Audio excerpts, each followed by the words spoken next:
So, today is the 10th of July, and in case you did not already know this, it is Piña Colada Day. And who does not like a Piña Colada, especially on a hot, summery day as it is here in Pullman today? So I thought I should make a Piña Colada. But first I looked into it a bit, and one thing I did not know, I will admit I was this many years old when I discovered that there are in fact two kinds of Piña Colada. There is the Cuban Piña Colada, which does not have coconut in it, and the Puerto Rican Piña Colada, which does have coconut. This is the kind of coconut we would use, a kind of coconut cream, hugely calorific. So those are dangerous drinks in many ways than just one. They're sweet, delicious, yummy, strong, and they can put on a few pounds as well. So, well, first of all, before I decided to make a slightly different version of that, incorporating both elements, I put on a shirt that has both Havana and Puerto Rico on it. I was in Puerto Rico a few years ago at a conference, so I stayed at, the conference was at the hotel where allegedly the Puerto Rican version of the Piña Colada was first created, although that is somewhat disputed about where it actually was created there. I don't know about the Havana one. I've not been there, so but I am playing some Cuban music. The Buena Vista Social Club are doing like that, and it seems like the right kind of tune to listen to as we make a drink. So I'm going to make one, and I'm incorporating elements of both of them to make something a little bit more lightweight, not in alcohol, but in terms of sugar. And I think it's really delicious, and I call this a Piña Delgada. Now, the colada in a Piña Colada means strained pineapple. I've got my pineapple here. So it's a drink made with strained pineapple, and that would have been the case in the Cuban one. Obviously, you don't have to use real when I say real, you don't have to freshly do it yourself. It's better if you do. It does taste a lot better, but you don't have to. You can always use canned stuff, and that's just going to be fine. To be honest, you mix so many other things in it. You know, I think it's all right. Anyway, let's go ahead and make it. I think this is a good one. I am going to be using some Captain Morgan coconut rum.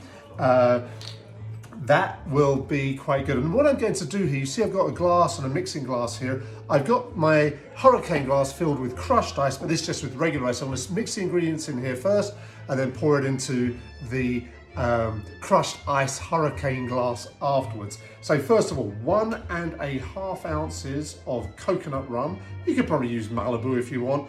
I tend to prefer it. Doesn't really matter. Coconut rum, right? So 1.5 ounces of that, plus 1/2 ounce of aged rum. I'm using Cruzan, which is one of my favorites. It's inexpensive and it's pretty tasty, but you know, any kind of rum you want, really. 1/2 ounce of that. And then we've got our, freshly squeezed pineapple juice, 2 ounces of that, like so. And then I've got a can of coconut water. It's actually from Vietnam. I don't know if that makes it good or bad or whatever, but that's okay. I'm using 2 ounces of this as well. There's 1 and 2. And I did try some others. I mean, I think you need to find your right coconut water. We tried one with, it was Mexican and it had the bits of coconut in there as well. It didn't make as good a cocktail for whatever reason. So, but that's up to you. Your mileage may vary with your type of coconut water. And then in a nod to the Cuban Piña Colada, if you've got the coconut in there, albeit somewhat lightly, a nice squeeze of lime. I'm just using 1/4 of a lime, squeezing the juice into there. That should do us.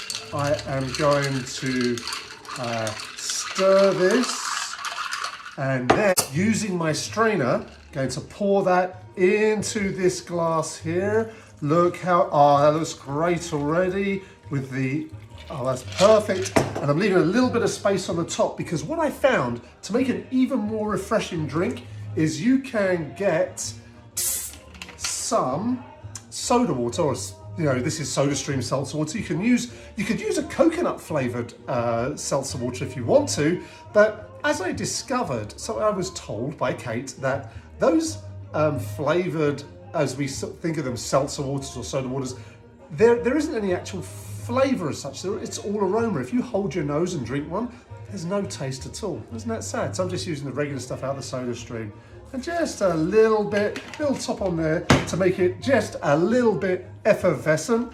Then of course you've got to garnish this puppy, right? So let's get this pineapple. I don't think it's either Puerto Rican or Cuban, but we'll cope with that. All we want is a nice, it's probably a Dole one, maybe from Hawaii, who knows. And so we want a nice wedge of that. Slice that down there so you can just put it on the edge, looking kind of cool. Obviously, you need an umbrella and a straw there. Sorry, it's a plastic straw. Feel bad about that. Please no dolphin eat this. But there we go, we've got a beautiful looking drink, and let's see what we've got. Oh, that is fantastic on a hot summer's day. Happy Piña Colada Day. Cheers.